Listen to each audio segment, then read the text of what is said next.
Hello. Thank you for connecting with us this afternoon. I am so excited about this new series that we are going to begin today. My name is Andrea C. Scott, and I am the founder and CEO of A.B.C. Educational Services. And we are in the month of June. Woohoo! That means you are halfway there. You're at the halfway mark. I hope you are still motivated as you are putting your plan into action. So I wanted to just dive in today. I'm so excited about this new series related to self-care. Self-care, the role it plays as you put your plan into action. Listen, I hope that you stay connected with us throughout this series. There are many resources that we would like to share with you. We'll have some special guests. I'm just so excited because how many know taking care of yourself is one of the most important roles. It is the most important role that you play as you put your plan into action. Don't want to go ahead of myself, but it's so true. Without you, your vision will not go forth. Without you, your plan will not happen. So it's so important. I wanted to just take some time out. So I hope you stay connected with us throughout this series. I'm going to take my time and just walk through this. And I hope that something is said to encourage you, to help you make some adjustments as you are putting your plan into action, as you are scheduling, as you're making your plans. Don't forget about the most important role, and that's yourself. Okay, so I wanted today we're going to continue. I'll be referencing several authors, psychologists, mental health specialists. So today we're going to continue with Stephen Covey. We had started initially as we began in the gathering process, used him as a reference. Just want to do a little plug. Woo. First Things First by Stephen Covey. This is a jewel. If you do not have it, please, I recommend you to take that moment and invest. Although it is a little older, but the information is still applicable to your plan, to your vision, to your everyday life. And also going to be referencing Stephen Covey also, the 7 Habits of Highly Effective People throughout this first part. As I said, I'll be mentioning and sending out several resources to you, so maybe you can put this. This is 7 Habits of Highly Effective People, and as I said, these are jewels.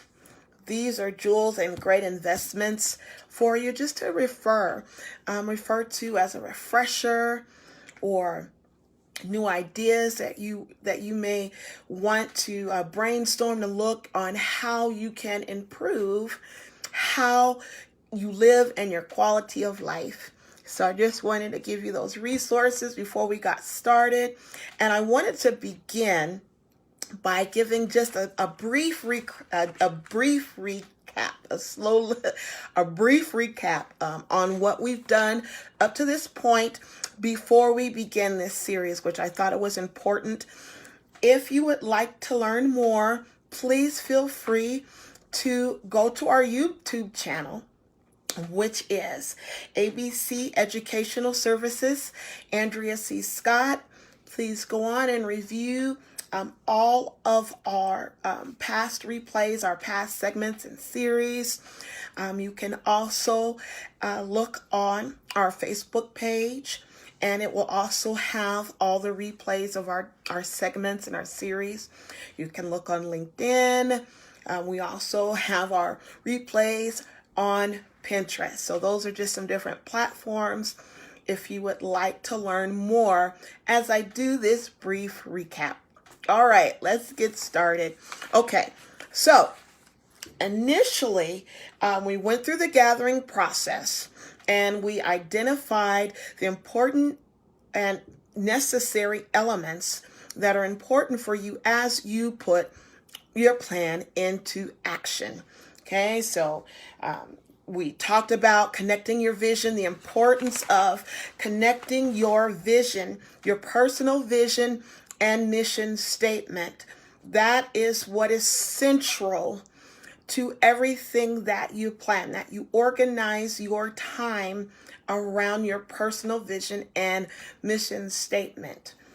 Then we went on and we talked about your roles, the importance of identifying the roles that you have and how they play a part in how you plan and put your plans into action.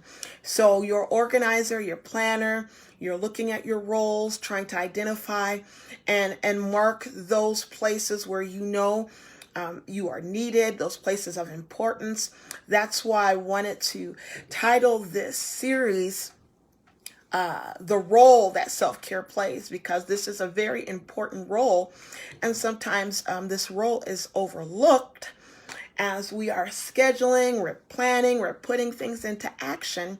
We cannot overlook ourselves and how necessary, how critical it is to make sure that we are intentional about our self-care, which includes our physical, our socio-emotional, our mental, and our emotional health, our spiritual health as well. So those aspects, those layers of self-care are so important to identify as you put your plan into action.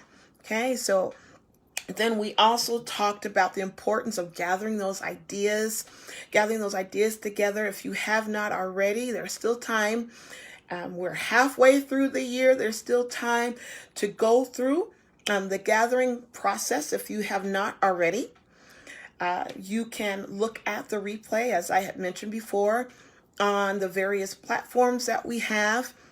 And it'll take you step by step on the importance of having an ideal bank and pulling from that bank to develop and create concrete goals, which will lead into your action steps. Then we also talked about the importance of developing strong support systems and overcoming barriers, which we already talked about the first part, part one, just the basic overview on overcoming barriers and how to become a barrier buster. It's so important that we are barrier busters. So we will continue throughout the year for part 2 and part 3 for overcoming barriers. You'll see more about that, just to give you some encouragement, give you some fuel to know that you are a barrier buster. And then we talked about creating action steps to accomplish your goal. So we laid that foundation out to help you create those action steps, to help you develop those goals. Hello, thank you for joining us today. I'm so glad you are here with us today. And lastly, we finally, once we got to that point, we talked about mapping out your year. So we went through the process of what it looks like to anticipate the time that you'll need for your action steps, identifying your roles, putting everything together. We've also spoke a little bit on self-care and the importance of self-care. So those of you who have been with us, I hope that you have some ideas that you've already set in place on this self-care series. So hopefully this self-care series can help boost you if you feel like you got a little stuck on how do I actually plan and make steps towards my self-care management. Okay, we're here to help you with that throughout this series. So I just wanted to do a little recap for those of you who are joining us As I said, we've talked a little bit about self-care and the role that it plays. So we're going to dive in. We're going to delve a little deeper into self-care and the role that it plays as you put your plan into action. So one of the questions as we went through the gathering process that I asked everyone as we were going through the gathering process is, what roles do I currently have that require my time? What roles do I have that currently require my time? And I'm sure that you had a list of taking daughters to practice, going to doctor's appointments. I'm sure there was a varied list of the many roles that you have, either as a mother, as a wife, as an entrepreneur, working out in the community, whatever those roles were. I'm sure you have your list. If you have not made it, as I said, it's never too late to start. You can start fresh, start today. So in saying that, it's important to know that the role that you cannot overlook is you. You are the most important role that if you don't take time for you, I'm telling you, you will not see your plan come into action. And we are going to make sure that our plan works, that our plan happens. Okay, so we're not negative, but I just wanted to show you how important it is to make sure that the most important role that you take time out for is yourself. That's how critical this is how critical self-care is for you and for your plan. Okay, so I wanted to just emphasize that, take that time to emphasize that, because it's very, very important. So I hope at this point that you've identified, like I said, we're in June, so we're halfway there. I know some of you have made decisions on how you're planning. Those of you who have decided to plan quarterly, this would be a great opportunity to look and make adjustments and insert any areas as we go through this self-care series on where you may incorporate other avenues of self-care.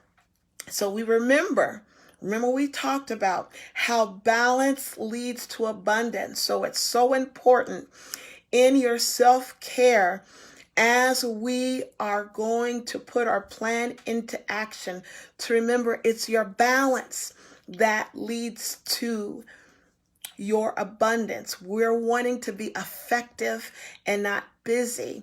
And just like a car, you need fuel to keep going. Okay, when you see your car's on E, you need to stop, make that stop and fill it up. And that's the same thing with ourselves. But we don't want to wait till we get to E. We want to prevent getting to E, and that's where your self-care comes into play. That's why it's so important for us to incorporate that within our everyday plan, within our plan. As we are creating goals, as we're putting our plans into action, it's so important to insert and also incorporate a self-care plan. So we're going to look at the role self-care plays as we put it into action. Okay, so I wanted to kind of share with you just the major overview of what we'll be discussing throughout this series. And like I said, I'm so excited. This is one of my most favorite things because if we don't take care of ourselves, we can't rely on others to make sure we have what we need in place. They're there to help and support, as we had talked about, the benefits of developing a strong support system.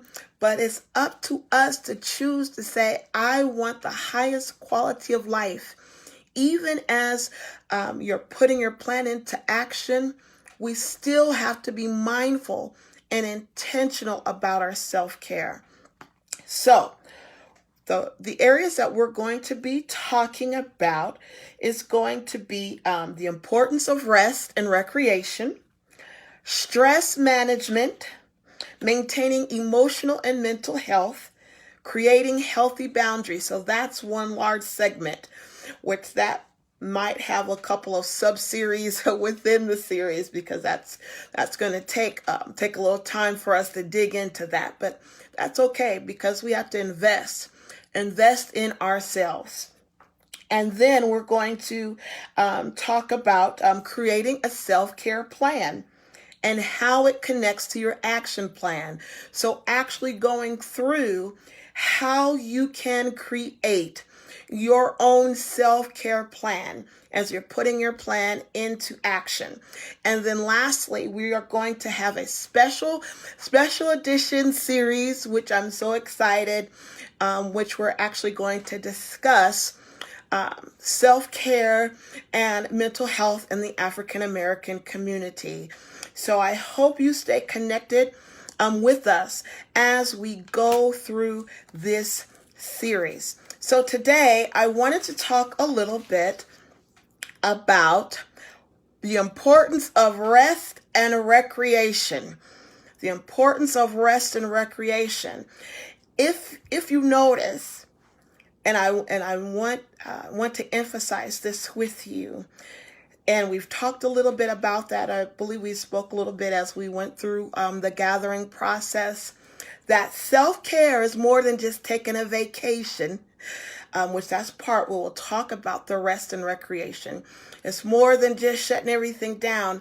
There's layers that are with your self-care that involve your physical, your socio-emotional, your mental health, and your spiritual health. That's essential to make sure that as you are developing your self-care plan, as you are taking time for self-care, to make sure that when you are resting, when you are having recreation, sometimes we may not be able to hit every area in all of our self-care, but we need to be intentional and mindful to make sure that we keep creating that balance in those 4 dimensions, in those 4 areas that are so essential, and they're so important in our lives to maintain and keep that balance. Because if anyone is off balance, it's just like a domino effect. For example, physically, if you're not resting, here's the domino effect.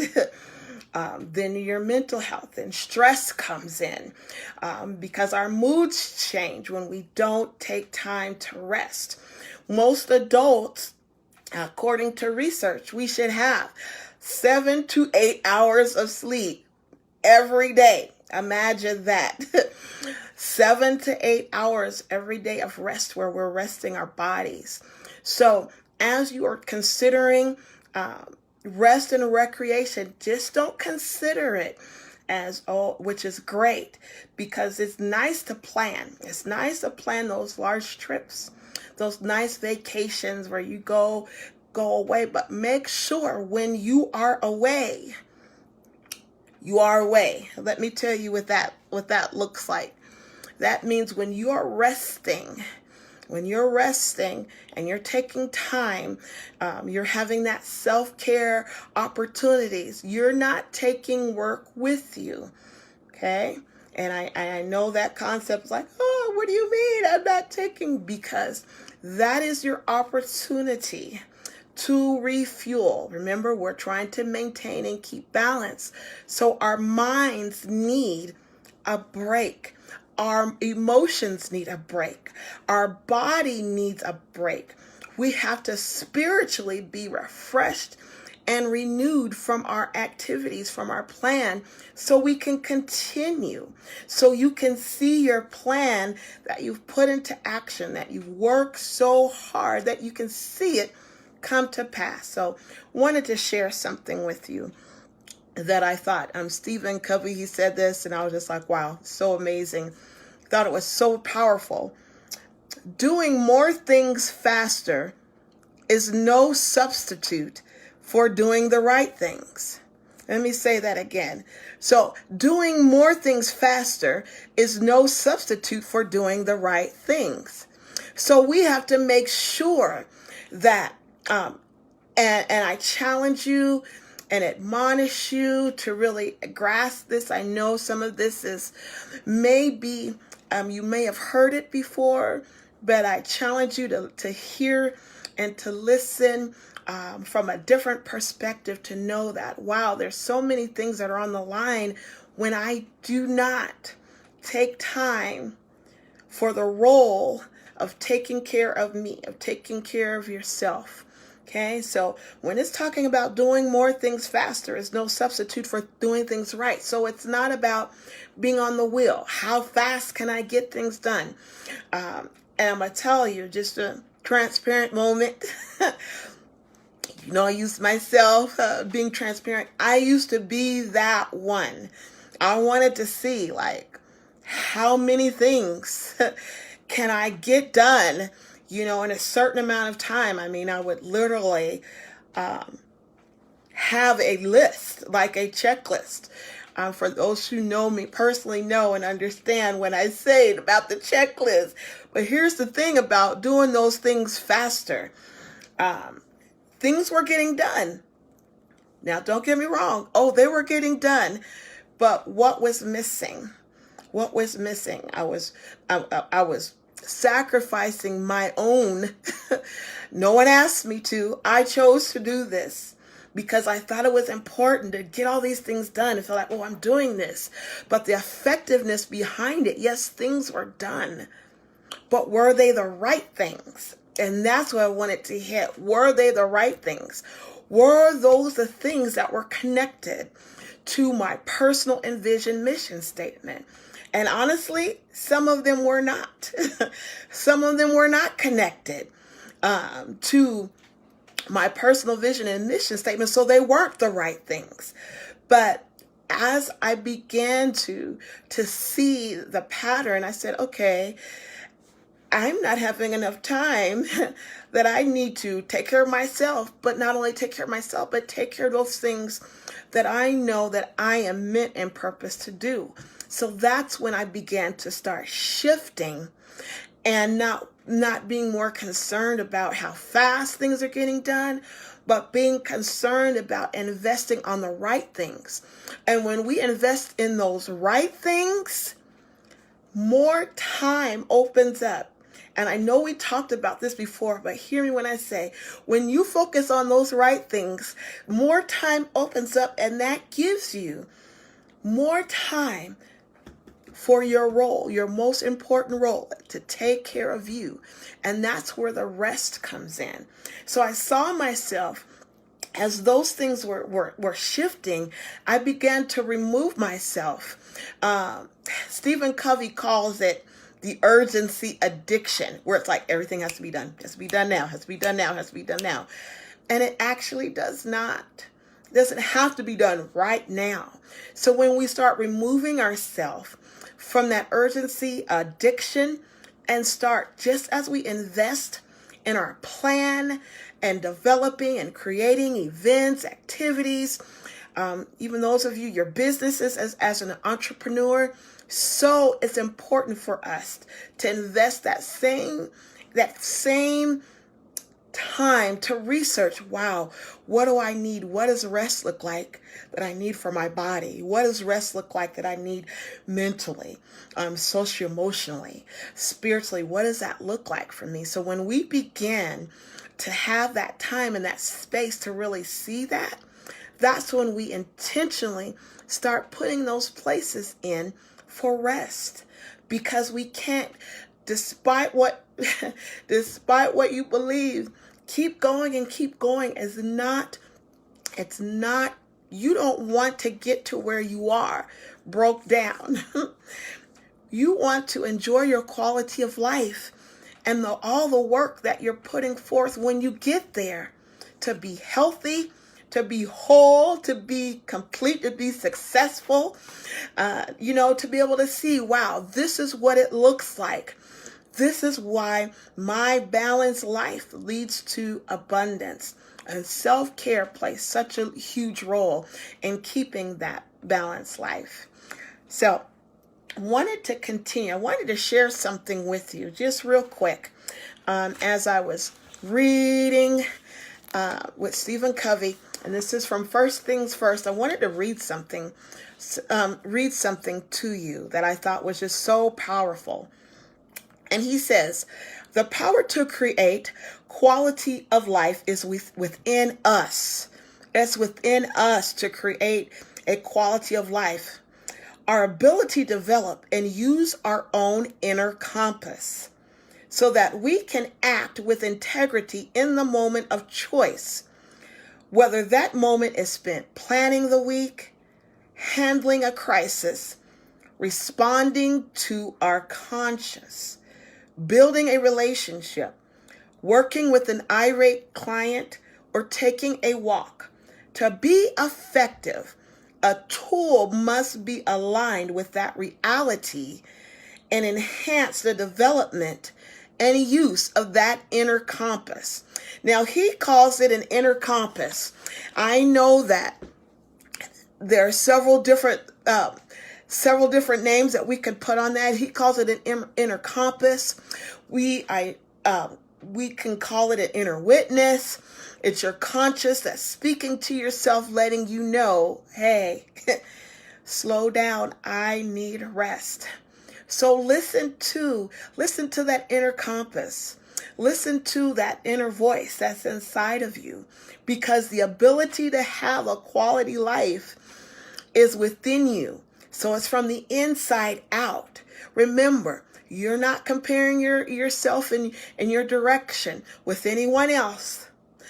The way you're going, the direction you're going is between you and you and you.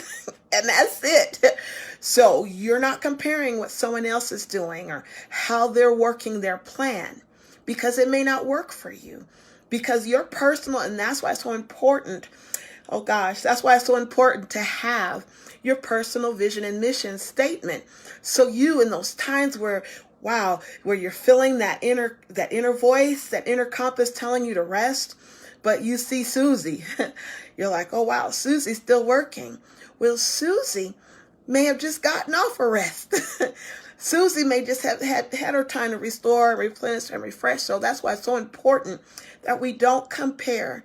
That according to what you know is important and best for you, to take that time for rest, take that time for recreation. And what is recreation?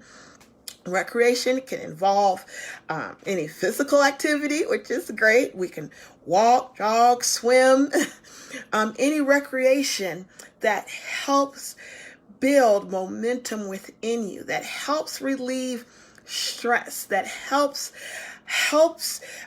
build your immune system, that helps build your cardiovascular system, that helps ward off sickness and illness. That recreation, yes, that's recreation. That's why it's important to have that recreation. Now, if you're on a budget, I know we on a budget, trying to budget. There are plenty of things, recreation, that you can do for free. Free recreation. Look around you, be creative, check online to the events that you may have in your neighborhood. Get with your support system. Say, hey, I'm looking for some cost-effective recreation. What do you have in mind? But the important thing is that you do it, because you need the refreshing. You need to be restored. You need to recharge, not just your physical body, but your spiritual, your emotions, your mind. Everything needs a recharge. So I wanted to share that with you today, to make sure you're taking that time out. Because here's what happens when we don't. When we don't take the time out to rest and be involved in recreation, what happens? Sickness will try to creep in. And we don't need sickness if we already have the answer. We're not going to claim any sickness. We're going to do this healthy, with joy and well, and when we're feeling that we need to stop, we're going to stop. So I wanted to put that in. I want to make this very clear that even when you have your plan and you're planning your time for rest and recreation, let me tell you, if you're listening to that inner compass, to your inner voice, and it's telling you, I need a rest right now, you listen to that voice and try to make other adjustments. That's so important. It's important to your well-being, to your health, your physical health, your mental, your emotional health. So listen to that voice to tell you when you need to rest, if you need to rest before the time that you plan, because sometimes that happens, and that's okay. That's why we have a blueprint. That's why we have a map, so we can make those adjustments when it's necessary. And I'm telling you, you are the most important part of this plan. So we will make that adjustment, that necessary adjustment. So I wanted to talk a little bit about what Stephen Covey calls this time when you're resting and you're doing recreation. He calls this time sharpening the saw. Okay, so sharpening the saw, as I mentioned before, is when you're implementing, you're creating those opportunities to refresh, to revigorate, to renew and recharge, those 4 dimensions that are important in your life to create balance, to make sure that all those areas are balanced, that they're well, that they're healthy. So sharpening the saw, we're going to do what's necessary to sharpen the saw. What happens, and I wanted to share this little symbolism, what happens when your saw, if you're trying to cut wood and your saw is dull, what happens? Two things happen. Two things happen when you have a dull saw and your saw is not sharpened. Okay? The first thing that happens, it doesn't cut. It doesn't cut like it should. So if you have a line, those of you who are in architecture, contractors, know the importance of having a good saw, even if it's a drill. No, we're into all these electric equipment these days. But even if that piece is dull, it's not gonna cut the way you wanted it to cut. And what happens? The second thing happens as the most important. Not only will it cut, it won't cut the way you want, but you use more effort. You use more energy to cut it when you don't sharpen your saw. So we have to make sure that we're taking that time to keep our saw sharpened. We have to do what's necessary to make sure that our saw is sharpened, and making sure that there's a balance of self-care and health in our physical health, our mental health, our social emotional health, and our spiritual health. That's what he meant by sharpening the saw, bringing them all together, creating that balance, creating that synergy, which will cause your saw to be so sharp, things that might have taken you weeks will only take you a day, because your saw is sharp, you're whole, you're healthy, you're fueled up, you're ready to go. So I wanted to share this last key nugget that I thought was so important. I know for me, when I take those times of rest, hello, thank you so much for joining us today. Thank you so much. I appreciate you coming on in. One of the important things I wanted to share, times when I rest. And when I go away, I'm telling you, there are so many things that you can hear. You can hear so much and hear so clearer when you're resting. So I wanted to show something to you. here's my little friend. Here's my friend that I take with me when I rest. And this little friend is my journal. My journal I take with when I rest. So ideas when I'm truly at that place of rest, leaving all those other things and just saying, okay, I'm going to take this moment. Ideas come to me that like you'd never believe. So I put them in my journal and I leave them there until my time of rest is over. So I don't dig. I just keep those ideas there and then wait till I come out of my time of rest. But it's so exciting when you're resting. You hear so clear that so many things can come up when you're resting you would never believe, and it makes your journey easier. Just wanted to give you an example, and I'll finish for today. Just for an example, there's things that during the times of rest, which I wanted to make sure that this year that was very intentional, especially on my planning, with taking those times and moments of rest even throughout the year. So during those times that I already have, there's creative ideas that I already have even for this next year that I'm so excited and I can't wait to share with you all. But there's already ideas that are already in the works. And that's what having that rest and taking that time to take care of you and resting and having recreation, it makes that planning so much smoother and so much easier because you're sharpening that saw. So I wanted to encourage you, and I wanted to just debunk that myth today that, and I'm going to say it probably 2 or 3 times, you'll hear it throughout this series. A crisis does not have to happen for creative ideas to come. You don't need an obstacle. You don't need to have an obstacle in order for a new creative idea to come to pass. Now, don't get me wrong. Creative ideas come in times of crisis, right? Because you're tight and you're like, how is this going to happen? Like, how is this going to roll out? Then you got to dig and you're like, okay, I need a new idea. What's going to happen? But that's not the only way. That's why I wanted to share. Like, it's not the only way that you can get new ideas and new creations, new inventive ideas and plans, and have that authenticity stir up inside of you, that authenticity of your business, of your writing, or whatever it is that you do. That uniqueness comes out when you are resting.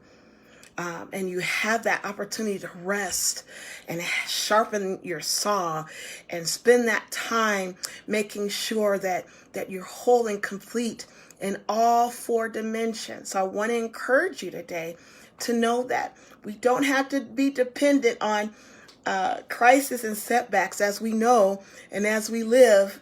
Oh, they shall come, but we don't have to rely and wait for them. If we rest and take care of ourselves and take those opportunities for rest and for recreation, those things will come and they'll flow like you've never experienced before. You'll see yourself having notebooks and notebooks of plans because you've taken that opportunity to rest. You've taken that opportunity to sharpen your saw. So I hope that today something was said that was encouraging to you. I hope that you know someone. Listen, have someone that you know. Share this with someone if you believe that it will benefit them, which I hope it will. Let them know about this new series that we're going into, self-care, and the role it plays as you put your plan into action. You have to remember, you are the most important role that you'll ever take time for. You're the most important role. So it's important that we look at, and I hope that we, after this series and even throughout the series, that you look at self-care in a whole different light. Like, wow, I need to be about this. I need to be about this. So I hope that you enjoyed this today. Next time, we are going to be talking on our stress management. We're going to talk about stress management, maintaining emotional and mental health, and creating healthy boundaries. Don't want to miss it. And we will be, there are other resources that I will be including on this next segment. So I look forward to sharing that with you. Remember, the world is anxiously awaiting to see that dream, to see that goal that you have come to pass. It's not impossible. You can do this. We believe in you. You can put this plan into action. Let's close the deal in 2021. Until next time, take care and know that there is nothing impossible